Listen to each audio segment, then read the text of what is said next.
Facebook now says that the news articles published to your timeline will now come with a trust indicator. I think that's just crap.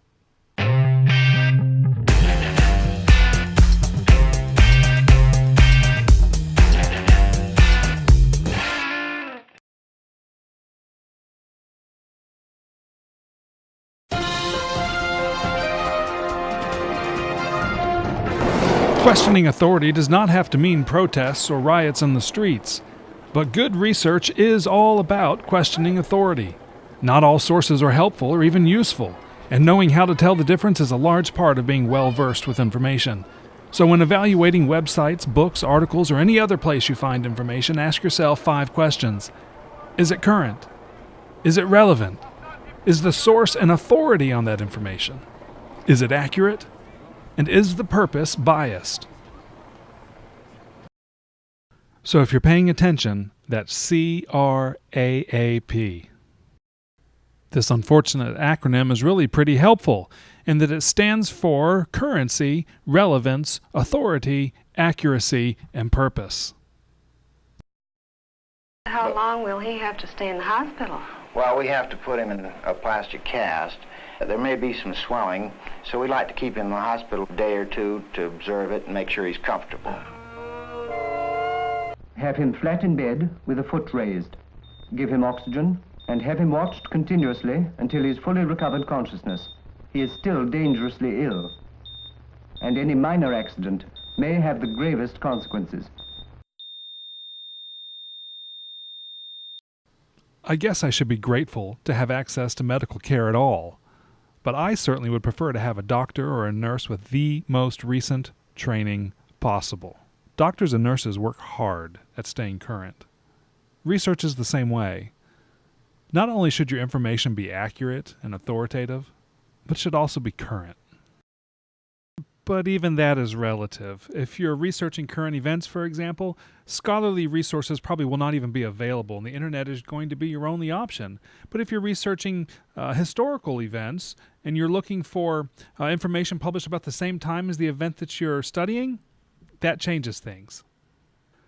So if you're looking for information published within minutes or days of the event that you're studying, then the internet is probably your best option. If you're looking for information published within a few days of the event, newspapers. Within a few months of the event, scholarly journals. And within a year or a few years of the event, I'd look at books and reference works.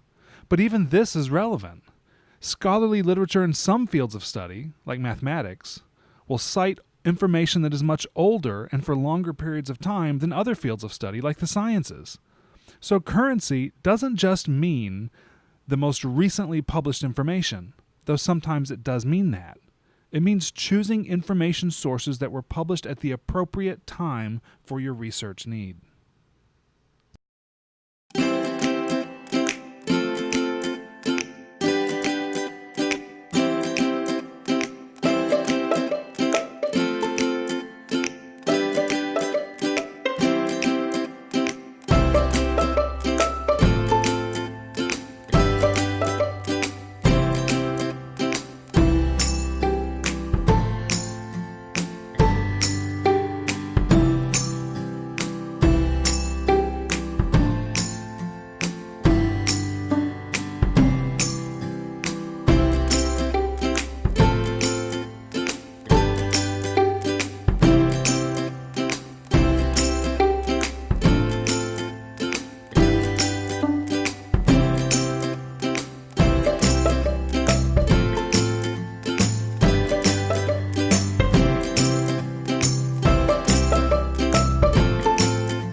The third is authority, and everything you need to know about authoritative sources you can learn from Miracle on 34th Street.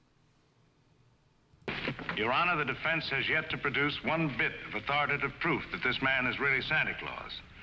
And in view of the fact that it is Christmas Eve and we're all anxious to get to our homes, I ask that these commitment papers be signed without further delay. Mr. Gailey, have you anything further to offer? I should like to submit the following evidence, Your Honor. It concerns an official agency of the United States government. The Post Office Department, one of the world's largest business concerns, did a gross business last year of $1,112,877,174. Your Honor, I'm sure they're all deeply gratified to know that the Post Office Department is doing nicely, but it hardly has any bearing on this case. Furthermore, the U.S. postal laws make it a criminal offense to willfully misdirect mail or intentionally deliver it to the wrong party. Yeah, Your Honor, I'm sure that the state of New York is willing to admit that the Post Office Department is authoritative, prosperous, and efficient. For the record? For the record, anything to get on with this case. Then, Your Honor, I offer these letters in evidence. They're simply addressed to Santa Claus, yet they were each delivered to Mr. Kringle by bona fide employees of the Post Office Department. I offer these as authoritative proof. Your Honor, 3 letters are hardly authoritative proof. I have further exhibits, Your Honor, but I hesitate to produce them. Oh, I'm sure we'd all be glad to see them. Oh, yes, indeed. Put them on my desk. On your desk? Yes, yes. Very well, Your Honor.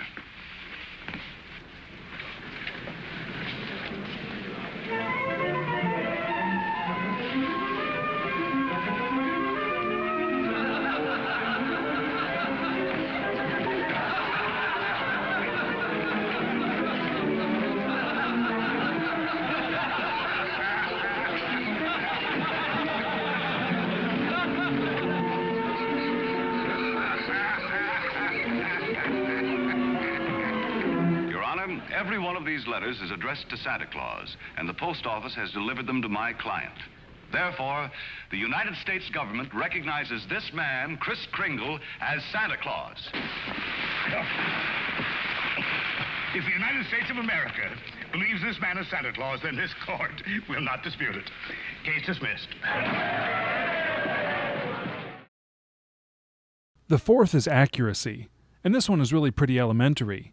The information you use to build your argument should be accurate, so check it. If you don't check it, someone else will, and that's a good thing, but also why you should cite your sources. By the way, did you know Sherlock Holmes never said, "It's elementary, my dear Watson"? Well, he did in the movie. But how do you know about them? Elementary, my dear Watson. This man has been dead for at least 2 hours. But not in the books. That phrase actually comes from P.G. Woodhouse's 1915 P. Smith Journalist, so check your sources. The need for accuracy is elementary. And the last one is purpose. But all this talk about CRAAP naturally has me thinking about cows, and about the website that posted an article about dairy cows tainted with the chemical DHMO. Massive levels of DHMO were found during the floods following Hurricane Harvey in Texas. And alarmingly, DHMO is also a common additive in the beverage industry. According to surveys conducted by DHMO.org, 40 to 60% of people think it should therefore be banned nationwide. But here's the problem. DHMO, or dihydrogen monoxide, is water. DHMO.org therefore fails the purpose test. It is biased with an agenda that is not readily apparent. In fact, it exists solely to prove this very point, that not everything that looks legit is legit. So when Facebook says they're adding a trust indicator to the news items published to your timeline, they're really just questioning the currency, relevance, authority, accuracy, and purpose of those news items, which is really something we should be doing anyway. I need coffee. See ya.